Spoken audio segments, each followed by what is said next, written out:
الله من الشيطان الرجيم. بسم الله الرحمن الرحيم. الحمد لله رب العالمين. الصلاة والسلام على سید الانبیاء والمرسلین سیدنا و نبینا و شفیع ذنوبنا و طبیب قلوبنا الذی من کان نبیا و آدم بین الماء والطین الفائز سرمد والرسول المسدد المصطفى الامجد المحمود الاحمد حبیب الہ العالمین بالقاسم محمد وآل بیت الطیبین الطاہرین المعصومین الذین اذهب اللہ عنہم الرجس وطہرہم تطہیرا.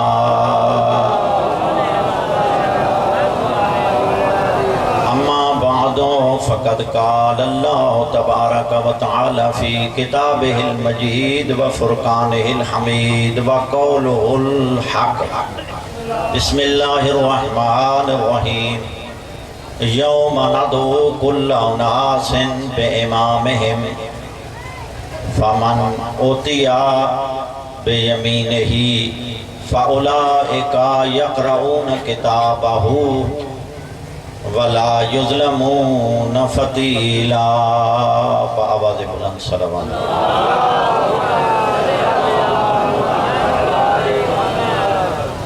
میرے برادران اسلامی، بزرگوں، دوستوں،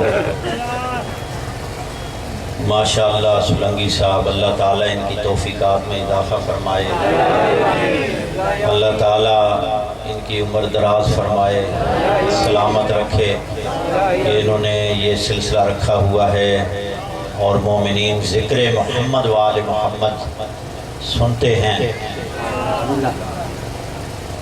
وقت بہت کم ہے، معروضات بہت زیادہ ہیں. اس سلسلے میں نے آپ کے سامنے قرآن مجید کی سورہ بنی اسرائیل کی آیت نمبر 71 تلاوت کرنے کا شرف حاصل کیا ہے. خداوند عالم ارشاد فرما رہے ہیں یوم ندعو، یعنی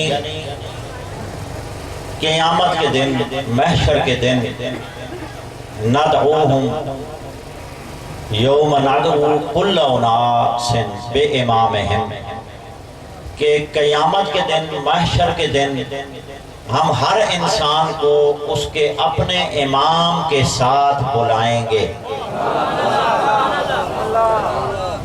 قیامت کے دن ہر انسان اپنے اس امام کے ساتھ محشور ہوگا، اس امام کے ساتھ اٹھایا جائے گا جس امام کی پیروی اور اطاعت اور اس کی تعلیمات پر عمل کرتا رہا. جہاں وہ امام جائے گا وہیں پہ وہ ماننے والا مقتدی جائے گا. جو رتبہ قیامت کے دن امام کا ہوگا وہیں اس کے پیچھے اقتداء کرنے والوں کا وہیں مقام ہوگا. آگے درجات ہیں قیامت میں، لیکن یہاں اللہ تعالیٰ یہ فرما رہے ہیں کہ بروز محشر ہر بندہ اپنے مقتدا اور پیشوا کے پیچھے پیچھے ہوگا. فمن اوتی کتابہ بیمینہ، وہ خوش قسمت انسان جس کو نام اعمال اس کو دائیں ہاتھ میں دیا جائے گا. فَأُولَئِكَ يَقْرَؤُونَ كِتَابَهُ، اور وہ اپنا لکھا ہوا اس کو پڑھ لیں. یعنی اگرچہ وہ دنیا میں جہل رہا، دنیا میں اس نے پڑھا نہیں، کسی سکول میں نہیں گیا، کسی کالج میں نہیں گیا، لیکن وہاں اللہ تعالیٰ اس کا دماغ اور وسعت ذہن اتنی زیادہ دے گا کہ ان پڑھ آدمی بھی بڑی روانگی کے ساتھ اس تحریر کو پڑھے گا۔ وَلَا يُظْلَمُونَ فَتِيلًا، لیکن ایسے انسان پر جس کا نام اعمال دائیں ہاتھ میں ہوگا، اس پر ذرا برابر بھی ظلم نہیں کیا جائے گا۔ لہٰذا یہاں ثابت ہوا کہ دنیا میں اللہ تعالیٰ نے انسان کو بھیجا ہے، اور بھیجنے کے ساتھ ہادیان برحق کو بھی بھیجا ہے۔ انبیاء کرام کا سلسلہ شروع کیا، مرسلین کو بھیجا اور ان کے اوصیاء کو بھیجا اس انسان کی ہدایت کے لیے، اور اللہ نے سابقہ امتوں میں سے کسی پر عذاب نازل نہیں کیا جب تک اپنا نبی یا رسول ان کے اندر نہیں بھیجا۔ جب اللہ اور رسول، اللہ نے رسول یا نبی کو بھیجا ہے اور اس امت نے نافرمانی کی، اس نبی کی یا اس رسول کی نافرمانی کی، تو اس کے بعد اللہ نے اس امت پر عذاب نازل کیا۔ اب یہاں ثابت ہوا کہ اللہ نے یہ فرما دیا ہے کہ ہر بندہ اپنے امام کے ساتھ آئے گا، اور یہ بھی فرمایا کہ محشر کے دن بعض ایسے امام ہوں گے کہ وہ امام اپنے مقتدیوں پر تبرہ کر رہے ہوں گے، اور ان کے ماننے والے اور ان کے مقتدی اماموں پر تبرہ کر رہے ہوں گے۔ ایسے امام بھی آئیں گے، اور وہ امام بھی ہوں گے کہ جو اپنے مقتدیوں کو اور اپنے ماننے والوں کو جنت میں لے جائیں گے، لیکن وہ خوش قسمت انسان ہے کہ جس نے اس دنیا میں ایسے جنتی امام کی معرفت حاصل کی ہے۔ اصل مسئلہ معرفت امام ہے۔ کل بھی میں نے مجلس میں یہ حدیث بیان کی تھی کہ جسے مسند امام احمد بن حنبل نے شرح عقائد نصفی میں اور اس کے بعد منصب امامت میں شاہ اسماعیل دہلوی نے لکھا، یہی حدیث صحیح مسلم اس میں بھی موجود ہے کہ پیغمبر گرامی قدر نے ارشاد فرمایا کہ من ماتا ولم یعرف امام زمانہ ہی مات میتۃ جاہلیہ۔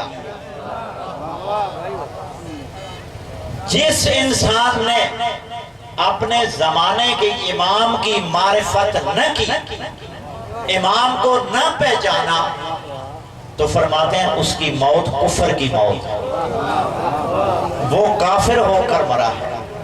اس لیے پہلے امام کی معرفت ضروری ہے کہ اصل دنیا میں نبی کے بعد امام کون ہے، اور وہ کون شخصیت ہے کہ پیغمبر گرامی قدر کے بعد جو منبر رسول کا وارث ہے، اور وہ کون ہے کہ جس کے متعلق یہ میرے سامنے سوائق مورکہ علامہ ابن حجر مکی جو کعبے کا امام ہے، یہ عربی میں کتاب موجود ہے مطبوعہ مکتبۃ القاہرہ مصر کی، اس میں علامہ ابن حجر مکی یہ لکھتے ہیں کہ حضرت ابو بکر نے فرمایا کہ اے لوگوں سن لو، لا یجوز احد الصراط الا من كتب له علی الجواز، تم میں سے کوئی بھی شخص پل صراط سے نہیں گزر سکتا جب تک اس کے ہاتھ میں علی کا لکھا ہوا اجازت نامہ نہیں ہو۔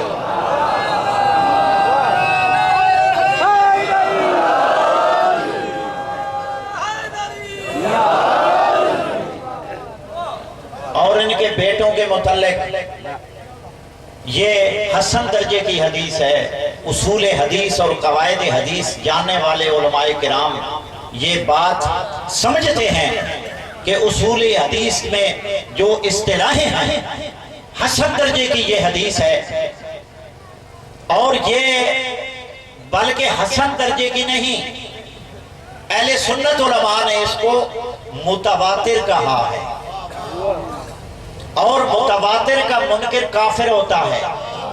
متواتر کی 4 قسمیں ہیں، متواتر لفظی، متواتر معنوی، اور یہ حدیث متواتر لفظی بھی ہے اور متواتر معنوی بھی ہے کہ پیغمبر گرامی قدر نے ارشاد فرمایا کہ ان الحسن والحسین سیدہ شباب اہل الجنہ، باپ جنت کے ٹکٹ تقسیم کرنے والا اور اس کے بیٹے جوانان جنت کے سردار، اور یہ سوائے کے محرقہ میں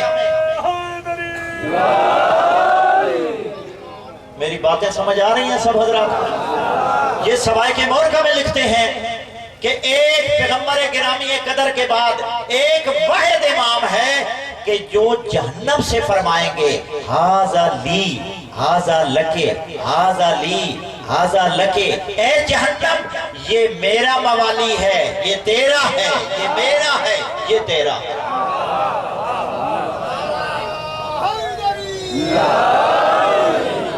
اب یہ حدیث متواتر حدیث ہے، امام حسن و حسین جوانان جنت کے سردار ہیں۔ اب اس حدیث کے مقابلے میں ایک حدیث گھڑی گئی، مسند الفردوس میں بلا سند حدیث موجود ہے۔ علامہ حافظ ابن حجر اسقلانی نے لسان المیزان میں یہ حدیث لکھی ہے کہ یعنی سنن ترمذی میں موجود ہے، کتب حدیث میں موجود ہے کہ پیغمبر گرامی قدر نے فرمایا اِنَّا فُلَانًا وَفُلَانًا سیدہ قہول اہل الجنہ، فلاں فلاں بندہ جنت کے بوڑھوں کے سردار ہیں۔ اب کتب حدیث کا مطالعہ کر لیں، کسی حدیث میں یہ موجود نہیں ہے کہ جنت میں بوڑھے ہوں گے، بلکہ سنن ترمذی میں یعنی ان کی 6 کتابیں ہیں، سیاہ ستہ جیسے کہتے ہیں، یعنی 6 صحیح ترین حدیث کی کتابیں، اور ہماری 4 کتابیں ہیں۔ یہ کتابیں بھی آپ کو یاد ہونی چاہیے، خاص کر میں بچوں سے اپنے جوانوں سے عرض کر رہا ہوں کہ ہماری 4 کتابیں طبقاتی ترتیب کیا ہے، اور ہمارے بھائیوں کی 6 کتابیں کیا ہے۔ وہ 6 کتابیں تو اسلامیات میں میٹرک میں پڑھائی جاتی ہیں، لیکن ہماری 4 کتابوں کا نام یاد نہیں کرایا جاتا، وہ بھی یاد ہونا چاہیے۔ اصول کافی، اصول کافی، اصل اس کا نام ہے الکافی من الاصول، الکافی من الفروع من لا یازرہ الفقیہ، اور اس کے بعد تہذیب الاحکام الاستبصار۔ یہ ہماری 4 قرآن کے بعد اساسی اور بنیادی شیعہ کتابیں ہیں، اور ان 4 کتابوں میں اہل سنت کی 6 کتابوں سے احادیث زیادہ ہیں۔ کتابیں 4 ہیں لیکن حدیثیں زیادہ ہیں، وہ کتابیں 6 ہیں لیکن ان کی حدیثیں کتب اربع کی بنسبت ان سے کم ہیں۔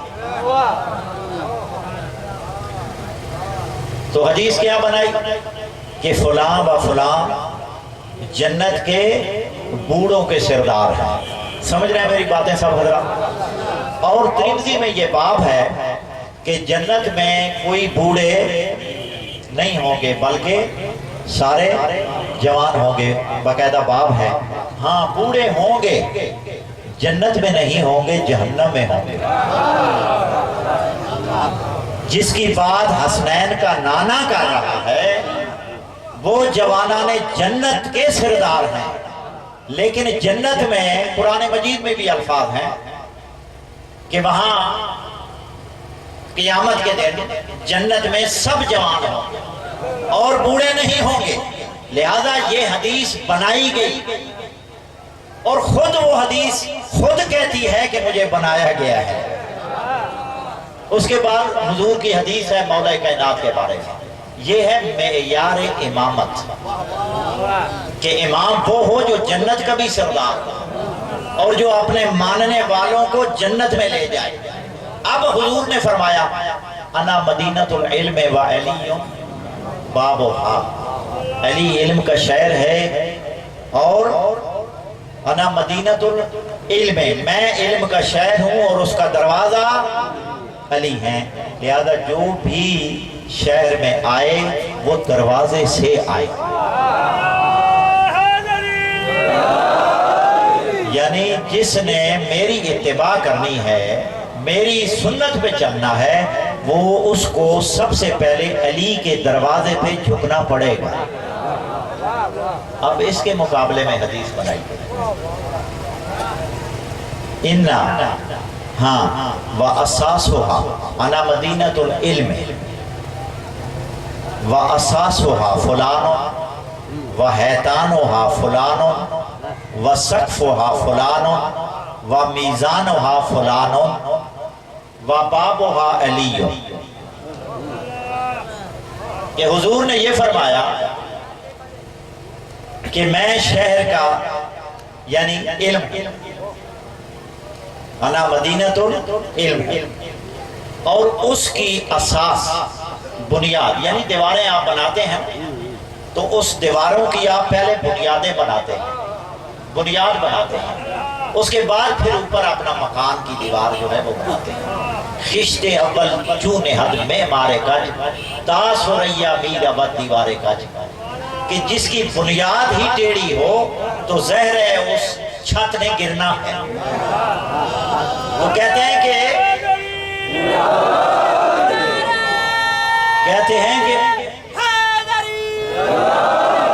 اس کی بنیاد فلاں صاحب ہے، یعنی میں نام لے لوں، حدیث میں الفاظ جب ہیں تو نام کیوں نہ ہو۔ وَأَبُو بَكْرٍ أَسَاسُهَا، اس دیوار کی بنیاد اساس حضرت ابو بکر۔ وَحَيْتَانُهَا، جب بنیاد آپ نے ڈالی نا، اس میں آپ کچرا ڈالتے ہیں، جو ڈالتے ہیں مضبوط یعنی بناتے ہیں، اس کے بعد دیوار کھڑی کرتے ہیں تو کہتے ہیں وَعُمَرُ حَيْتَانُهَا، اور اس کی دیوار حضرت عمر ہے۔ اب دیواریں آپ نے بنا لی، دیواروں کے اوپر چھت بنانا لازمی ہے، تو انہوں نے کہا وَعُثْمَانُ سَقْفُهَا، اور اس کی چھت حضرت عثمان ہے۔ اب جب چھت بھی بن گیا تو بارش آتی ہے تو پانی اوپر آتا ہے، تو پانی کا بھی راستہ ہونا چاہیے یا نہیں؟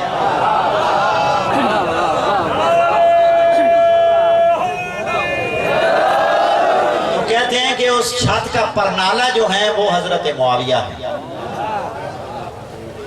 یعنی ہماری برادری نے اس کو پورا مکان بنا دیا۔ حضور مکان کی بات نہیں کر رہے، شہر کی بات کر رہے ہیں۔ حضور فرماتے ہیں میں علم کا شہر ہوں، اور دروازہ یعنی شہر کی روڈ آتا ہے نا، مین روڈ آتا ہے شہر میں، تو کہتے ہیں وہ جو دروازہ ہے وہ یعنی مولا علی ہے۔ اب حضور کیا کہہ رہے ہیں کہ مکان کی بات نہیں کہہ رہے، آپ یہ دیکھیں کہ شہر کی چھت ہوتی ہے، کہیں آپ نے سنا ہے کہ ہو شہر اور اس کی دیواریں بھی ہوں اور اوپر چھت بھی بن جائے اور اس کا پرنالہ بھی بن جائے؟ کوئی کسی دنیا میں ایسا شہر ہو؟ اگر کوئی شہر نظر آتا ہے ہمیں دکھا دو ہو شہر، تو ہم اس حدیث کو قبول کر لیں گے۔ اگر کوئی شہر چھت والا نظر نہیں آتا، پرنالے والا نظر نہیں آتا، تو یہ دلیل ہے کہ یہ حدیث اس کے مقابلے میں گھڑی گئی ہے، مولا علی کے مقابلے میں گھڑی گئی ہے، تو لہذا مولا کائنات اور ان کی اولاد، ان کے 11 امام بیٹے حضور کے بعد یہ وارث نبی ہیں، اور جب بھی ان کو مشکل پڑی، جب بھی مشکل پڑی تو علی کے دروازے پہ لولا علی لہلک عمر، اگر علی نہ ہوتے تو میں ہلاک ہو جاتا۔ اور آج جو تمام مسلمان جس کی فکر پر ہیں، امام ابو حنیفہ، اور تاریخ بغداد میں ہے وَأَصْلُهُ مِنْ کابل، امام ابو حنیفہ یعنی اصل کابل کے رہنے والے تھے، یعنی گویا کابلی پٹھان تھے۔ تو معلوم ہوا کہ یہ طالبان کا مقابلہ شیعان حیدر کرار سے اب سے شروع نہیں ہوا،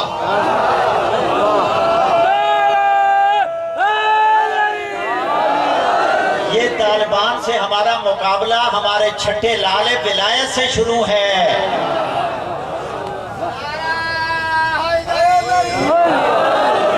اور یہ حدیث ممکن ہے کوئی اعتراض کرے، اور آن دا ریکارڈ میں یہ بیان کر رہا ہوں کیونکہ باتیں ریکارڈ ہو رہی ہیں، کہ یہ امام ابو حنیفہ نعمان بن ثابت جن کو اکثریت امام مانتی ہے، وہ اصل قابل یعنی قابلی پٹھان تھے۔ یہ میں نے تاریخ بغداد جلد نمبر 13 اور اس کی سند کے سب راوی ثقہ ہیں، قابل وثوق ہیں، اور میں نے ہر جگہ بتاتا ہوں یہ سند کیا ہوتی ہے۔ سند یہ ہوتی ہے کہ حضرت قبلہ سلنگی صاحب نا، حضرت علامہ صاحب روایت بیان کرتے ہیں، یہ قبلہ سلنگی صاحب سے بیان کرتے ہیں کہ آج فلاں یعنی فلاں جماعت کا جلسہ ہے، سلنگی صاحب قبلہ آگے بیان ان کو کر دیتے ہیں، یہ بیان آگے کرتے ہیں، یہ سلسلہ ہے، اور مرکزی راوی حضرت علامہ ہیں دامت برکاتہ العالیہ، اصل یعنی مرکزی راوی یہ ہیں۔ اب ہم یہ دیکھیں گے کہ خبر تو آئی ہے کہ آج جلسہ ہے فلاں جماعت کا، یار ان میں دیکھو کہ ان کے بعد کوئی ان میں سے کوئی جھوٹا بندہ تو نہیں ہے۔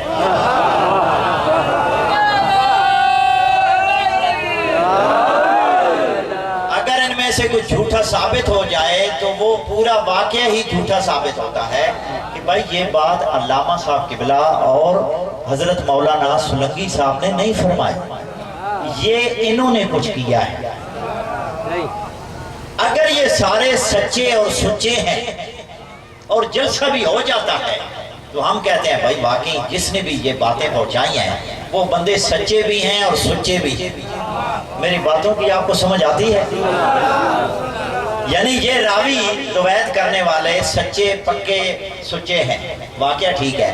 اور یہ جو میں نے آپ کو واقعہ بیان کیا ہے کہ حضرت یعنی نعمان بن ثابت امام ابو حنیفہ قابلی پٹھان تھے، اس کے روایت کرنے والے ان کے شاگرد ہیں اور ان کے آگے شاگرد ہیں، اور جو سلسلہ راویوں کا ہے وہ سب سچے اور سچے ہیں۔ یہ روایت بالکل صحیح ہے، راوی ٹھیک ہے۔ تو لہذا انہوں نے کیا کہا؟ امام ابو حنیفہ نے کہا لولا السنتان لحلق النعمان، اگر میں 2 سال امام جعفر صادق علیہ السلام کی خدمت میں نہ جاتا تو ہلاک ہو جاتا۔ انہوں نے بھی کہا کہ علی نہ ہوتے ہم ہلاک ہو جاتے، اور امام ابو حنیفہ نے بھی کہا کہ اگر میں 2 سال در صادق پر نہ جاتا تو میں ہلاک ہو جاتا۔ اب میں ہاتھ باندھ کر ہاتھ جوڑ کر مسلمانوں کی خدمت میں عرض کرتا ہوں کہ جو ہلاکت سے بچنے والے ہیں ان کو تو آپ نے امام مان لیا، جو دنیا کی ہلاکتوں سے اور آخرت کی ہلاکتوں سے بھی بچانے والے ہیں ان کو امام کیوں نہیں مانتے؟